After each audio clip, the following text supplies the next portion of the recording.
آیت کا ترجمہ نماز مسلمانوں پر وقت کی پابندی کے ساتھ واجب کی گئی ہے، وقت بھی ہے اور واجب بھی ہے۔ تو یہاں جناب امیر علیہ السلام نے نماز کی اہمیت کے لیے 4 جملات فرمائے اور 5ویں جملے میں پھر آیہ مجیدہ کو سند کے طور پر پیش فرمایا۔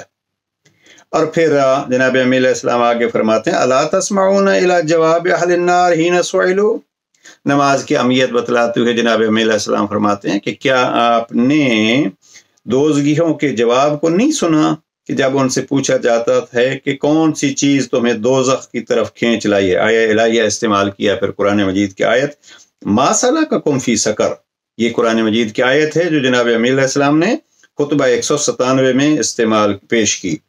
الا تسمعون الی جواب اہل النار حين سئلوا، آپ نے قرآن مجید میں موجود جہنمیوں کے اس جواب کو نہیں سنا جب ان سے یہ پوچھا جاتا ہے ما سلککم فی سقر، کون سی چیز تمہیں دوزخ کی طرف کھینچ لائی۔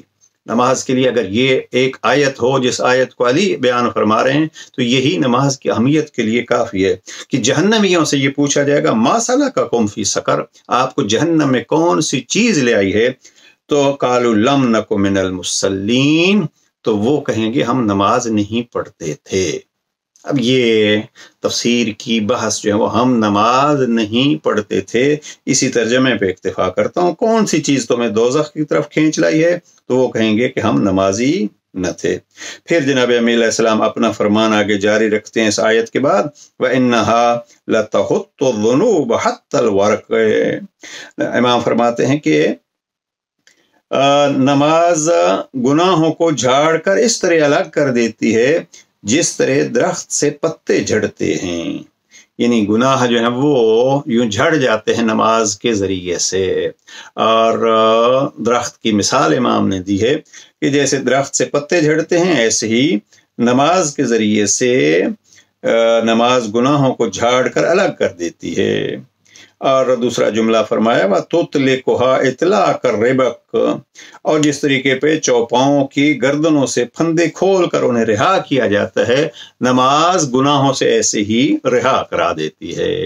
یا علی آپ کے کلام کی فصاحت و بلاغت پہ قربان، اور نماز کی اہمیت کا یہ انداز۔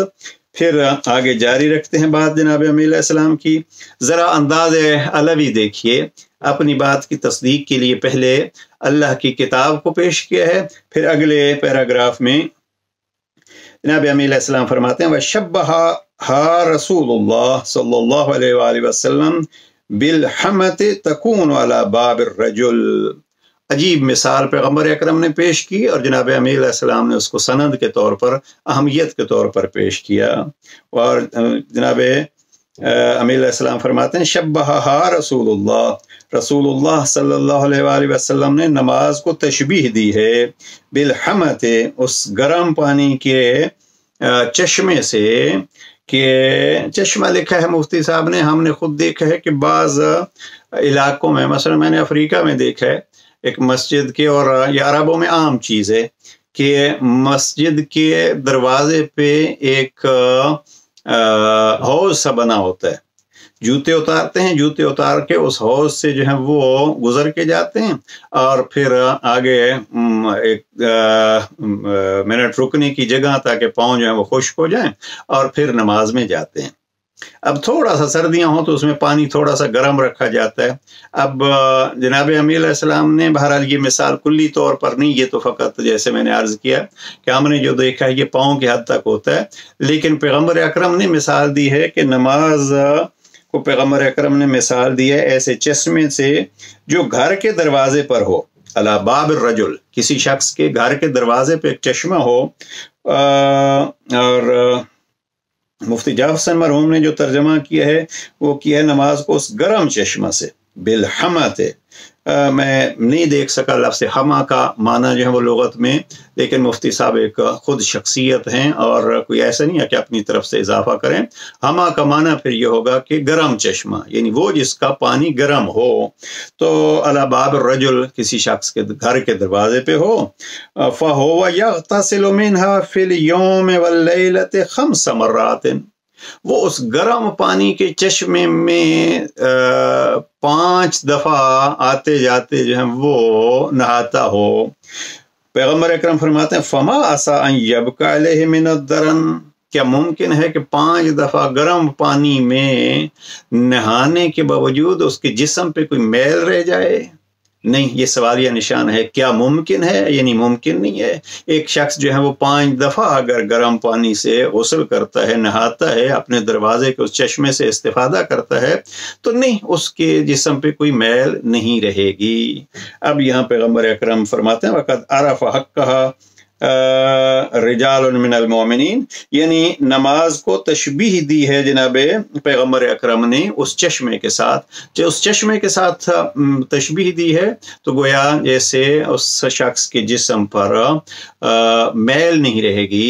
5 وقت نماز پڑھنے والے کے لیے یہ گرم چشمے کی مانند ہے نماز، اس کے زندگی میں پھر کوئی، اس کے نامہ عمل میں کوئی گناہ نہیں رہے گا۔ یہ ہے وہ شبیہ اور تشبیہ جو جناب پیغمبر اکرم نے نماز کو دی، بڑی خوبصورت۔ اور یہ ہے علی علیہ السلام کا بیان جو آپ نے پیغمبر اکرم کی طرف سے نقل کیا ہے نماز کی اہمیت کی طرف۔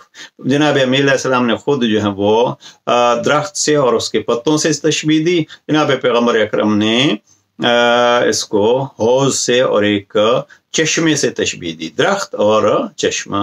اب یہ 2 خوبصورت انداز 2 عظیم ہستیوں کے۔ وَقَدْ عَرَفَ حَقَّهَا رِجَالٌ مِّنَ الْمُؤْمِنِينَ، جناب امیر علیہ السلام پھر اپنی بات آگے جاری رکھتے ہیں۔ یہاں پیغمبر اکرم کے فرمان کو اس سوال کے ذریعے سے مکمل کیا۔ پھر امام فرماتے ہیں وَقَدْ عَرَفَ حَقَّهَا رِجَالٌ مِّنَ الْمُؤْمِنِينَ، نماز کا حق تو بس مردان خدا ہی جانتے ہیں۔ وَقَدْ عَرَفَ حَقَّهَا رِجَالٌ مِّنَ الْمُؤْمِنِينَ الَّذِينَ لَا تَشْغَلُهُمْ عَنْ حَزِينَةُ مَتَاعٍ، جن کو نماز کی اہمیت ہے وہ کون ہیں؟ وہ ہیں کہ جنہیں متاع دنیا کی سج دھج اور مال و اولاد کا سرور ان کے دل کو نماز سے غفلت میں نہیں ڈالتا۔ الذین لا تشغلهم عنها زینۃ متاع، نماز کے حق کو وہی مومن لوگ جانتے ہیں کہ جن مومن لوگوں کو دنیا کی زینت مشغول نہیں کرتی۔ ولا قرۃ عین من ولد ولا مال، اور نہ ان کو ان کی اولاد اور نہ ان کا مال نماز سے ان کو غافل کرتا ہے۔ میں ترجمہ پھر مفتی جعفر حسین مرحوم کا دہرا دیتا ہوں۔ نماز کا حق تو وہی مردان با خدا پہچانتے ہیں جنہیں متاع دنیا کی سج دھج اور مال و اولاد کا سرور دیدہ و دل اس سے غفلت میں نہیں ڈالتا۔ تو یہ پھر جناب امیر علیہ السلام نے یہ انداز اپنایا اور پھر قرآن مجید کی آیت پیش کی۔ یقول اللہ سبحانہ، اللہ سبحانہ وتعالی فرماتا ہے، یہاں سے آیت شروع ہے، رجال لا تلہیہم تجارت ولا بیع عن ذکر اللہ واقام الصلاۃ وایتاء الزکوٰۃ۔ اللہ سبحانہ وتعالیٰ کا ارشاد ہے کہ کچھ لوگ ایسے ہیں کہ جنہیں خدا کے ذکر اور نماز پڑھنے اور زکوٰۃ دینے سے نہ تجارت غافل کرتی ہے نہ خرید و فروخت۔ تو یہاں اقام الصلاۃ جو ہے وہ آیت کے ذریعے سے بطور سند اور بطور اپنی بات کے تاکید کے جناب امیر علیہ السلام لے آئے ہیں۔ پھر جناب پیغمبر اکرم کا تذکرہ، وکان رسول اللہ صلی اللہ علیہ وآلہ وسلم نصبا بالصلاۃ بعد التبشیر له بالجنہ، اور رسول اللہ صلی اللہ علیہ وآلہ وسلم باوجود کہ انہیں جنت کی نوید دی جا چکی تھی، بکثرت نماز پڑھنے سے اپنے کو زحمت و تعب میں ڈالتے تھے۔ سخت لفظ ہیں جناب امیر علیہ السلام کے کہ جناب پیغمبر اکرم وہ سید الانبیاء، جنت کی بشارت مل چکی ہے، لیکن پھر بھی نماز اتنی پڑھتے تھے کہ اپنی جسم کو تکلیف کی حد تک۔ اب یہ اسلام نے عام مومن کو تکلیف تو نہیں دی، لیکن جو 51 رکعت اور 51 رکعت میں بھی 17 رکعت واجب، اتنا کوتاہ فکر ہوگا وہ انسان جو اس کو بھی اہمیت نہ دے۔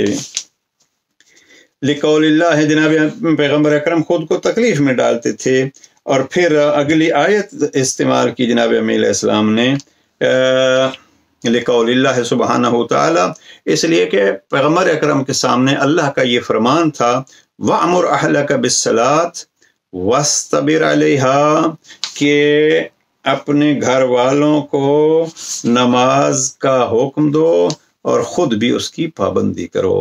اب یہاں اگر فرصت ہو تو اس بحث کو یوں بھی پیش کیا جا سکتا ہے کہ وَأْمُرْ أَهْلَكَ بِالصَّلَاةِ، نماز فقط اپنی ذات کے لیے واجب نہیں ہے، پیغمبر اکرم کو حکم ہوتا ہے کہ اپنی اولاد کو بھی اس کا حکم دیجیے اور تلقین کیجیے۔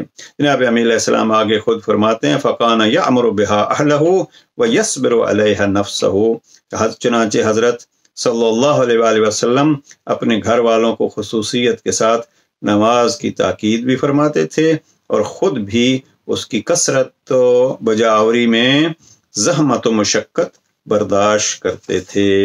یہ ہے نماز کے بارے میں خطبہ نمبر 197، اور پھر آگے ثم ان الزکوۃ جعلت مع الصلاۃ قربانا لأہل الاسلام، نماز کے ساتھ زکوٰۃ کا بھی ایک ذریعہ ہے، زکوٰۃ بھی تقرب خدا کا۔ اللہ سبحانہ و تعالی ہمیں نماز کی اہمیت کو جاننے اور اس کو انجام دینے کی توفیق نصیب فرمائے، اور جس انداز سے انجام دی جا رہی ہے پروردگار اس کو قبول فرمائے۔ اور آخر میں پھر یہی عرض کروں گا، یہ ہے نماز کی اہمیت امامیہ کے امام اول امیر المؤمنین علی ابن ابی طالب کے کلام میں، اس کلام کو جناب سید رضی نے جمع کیا ہے اور نہج البلاغہ اس کا نام رکھا ہے۔ اب اس کے باوجود بھی کسی صاحب شعور کو یہ حق نہیں بنتا کہ وہ کہے کہ مثلا امامیہ کے ہاں نماز کی کیا اہمیت ہے۔ اللہ سبحانہ و تعالی ہم سب کو نمازیوں میں شمار فرمائے۔ یہ دعا یاد آ گئی، یہ جناب سید الشہداء کی دعا ہے، اور وہ دعا کس کے لیے ہے؟ جب کربلا کے ظہر کے وقت جناب امام حسین علیہ السلام کے ایک صحابی کہتے ہیں فرزند رسول وقت نماز ہو گیا ہے۔ جناب سید الشہداء نے آسمان کو دیکھا، ہاں ہو گیا۔ جناب سید الشہداء کے صحابی نے یہ کہا کہ کیا ہم جماعت کے ساتھ پڑھ سکتے ہیں؟ یہاں ایک دعا ہے جناب سید الشہداء نے جو اپنے اس صحابی کے لیے بیان فرمایا اللہ تمہیں نمازیوں میں سے حساب کرے، تو نے ہمیں نماز یاد دلائی۔ معاذ اللہ حسین ابن علی کو نماز بھول نہیں گئی تھی، لیکن حسینی وہ ہوتے ہیں جو کربلا کے تپتے صحرا میں اپنے امام کے آخری وقت میں بھی تمنا ان کی یہ ہوتی ہے کہ اس امام کے ساتھ نماز جماعت پڑھ لیں۔ اللہ سبحانہ و تعالیٰ سب کی عبادتیں قبول فرمائے، اور جو پڑھ رہے ہیں ان کو ریا کے اس مصیبت سے بھی محفوظ فرمائے، اور اللہ سبحانہ و تعالیٰ ہمیں اپنے نظریے کو عملی طور پر بھی پیش کرنے کی توفیق نصیب فرمائے۔ والسلام علیکم ورحمۃ اللہ وبرکاتہ۔